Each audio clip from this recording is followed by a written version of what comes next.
You overestimated how tall I am, though. Wow, it's been like 2 days since I've been telling people how nervous I am about talking here today, and now to ease my nerves, they come up and tell me, well, it's okay, we're just gonna make you go after Richard Dawkins. So no pressure.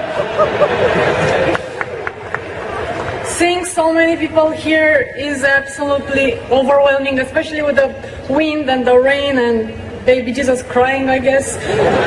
I mean, if this event was to take place in my country, I am sad to say it would have probably been 5 people rallying. And maybe 2 of them would be very enthusiastic and 3 of them would be there hoping they might get free stuff. And this is not even a joke. It is really that sad. So it is so exciting to be here. And I've been, thanks, for many months this event has been all over the place, and I see that non-believers are still pretty confused about it. I mean, why are you people going there? Why do you need to rally? What are you even gonna do there? You're really gonna drink infant blood and pray Satan's name and all that? And in all seriousness, there is this misconception that we get together just because we like to bash religion, because it's a fun activity, and it's so much more than that. I mean, of course, there is the fun in it.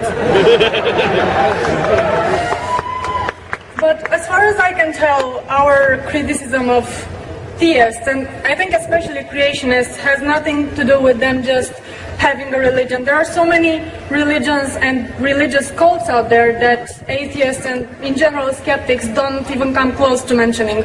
I've never heard a non-believer criticize Jainism, for instance. I mean, a Jainist extremist is somebody who wears a fabric over their nose and mouth so they don't inhale and kill the little bugs. And, you know, they call Islam the religion of peace. I mean, those kind of things, I personally find them weird, but I'm not gonna go and militate against them. I mean, why would I? But the thing is, with the 2 monotheistic religions of Christianity and Islam, they account for more than half of the world population. And incidentally, these 2 religions have a few things in common.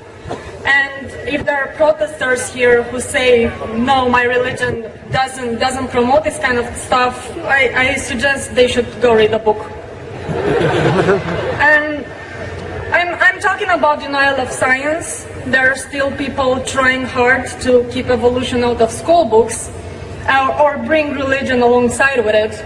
And also opposing contraception and abortion too, because there are only 7 billion people in the world, and we obviously need a lot more. And also this idea that being gay is wrong, and so you need to be punished for it. And now the punishment comes in the form of taking away some rights and liberties that straight people have, like the right to get married. Of course, the Bible and the Quran and these holy books, they don't actually tell you that you should prevent gay people from getting married. I never saw any scripture say that. What they say is that you should kill them. But of course, here in the West anyway, that kind of thing would land you in jail. So I think gay marriage is pretty much the only thing they've got. And that's kind of going downhill because more and more countries and states are starting to recognize gay marriage. It's not happening as fast as I would like to, and I'm sure the majority of you would like to, but yeah, we're going there. So yeah, we do tend to have a problem with these things, especially since these 2 predominant monotheistic religions still leave a huge print on social, political, and cultural issues. And I saw the protesters. Again, they seemed a bit confused too about what they were protesting. I don't know, some people were protesting Obama. I don't know what's up with that. But yeah, this is why we are here. This is why we are here, because when religion takes over social, secular values, this is why we are rallying, and this is what we are having a problem with.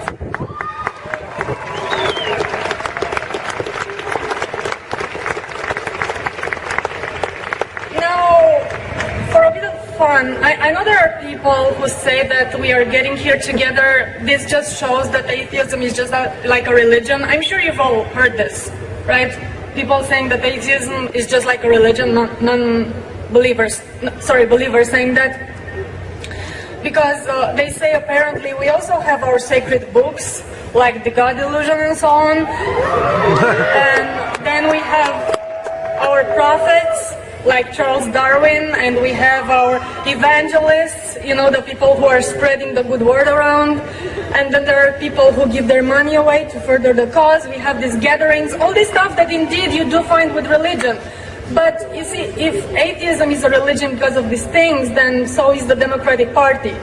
And so is feminism, and so is the NFL.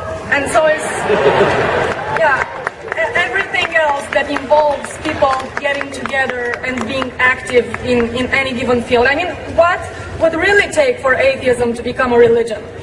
First of all, we would indeed need a very old book that is, we hold as unfalsifiable, which is kind of hard when you're a skeptic. I don't know how that works. And this book should not only tell us that there is no God, but also should set the rules of atheism for us to follow, and I will get to that in a minute. Because if you're thinking, you know, Darwin's Origin of Species is pretty old, that's not a good pick, because first of all, it doesn't actually tell us that there is no God. And besides that, unlike a holy book, the Origin of Species doesn't tell us, you know, the rules of atheism, what is good, what is bad, what to do, what we are prohibited from doing, and most importantly, it doesn't tell us who do we have to hate and who do we have to kill, which, as we all know from the best-selling holy books, is pretty essential. And then we obviously would need to have a prophet, and again, if you're thinking Charles Darwin, he would make for a very lame prophet, with all due respect, because he was never documented to do any kind of magic. A prophet doesn't just go around studying finches and writing science and all that nonsense. I mean, he does cool stuff, like healing the sick and walking on water and turning water into wine. That comes very handy at parties. You know, fun stuff like that. And it cannot be someone like James Randi either, or Penn and Teller, because they admit their magic is illusion, and the prophet cannot do that. I mean, come on. And by the way, you may notice that I refer to the hypothetical prophet as a him.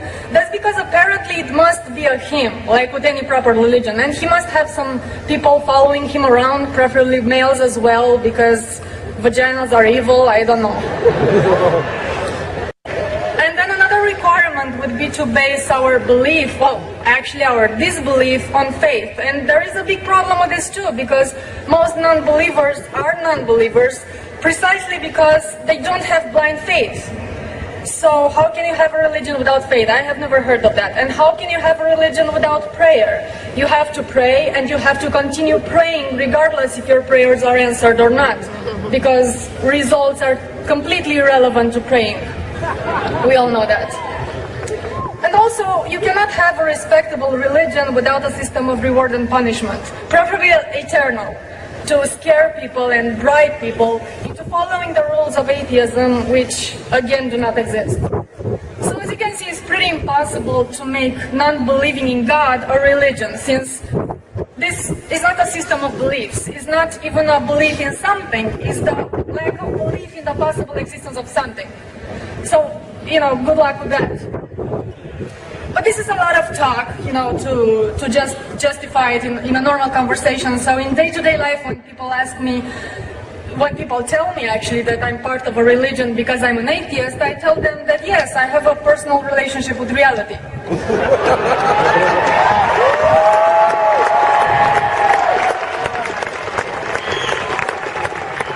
Thank you very much. And again, I have to say that the main reason I'm so nervous about this is that I think me being here is just not, is bigger than me, sort of speak, because it shows that, you know, this is a growing movement worldwide, not just here. And even if in some places it's growing painfully slow, we are everywhere.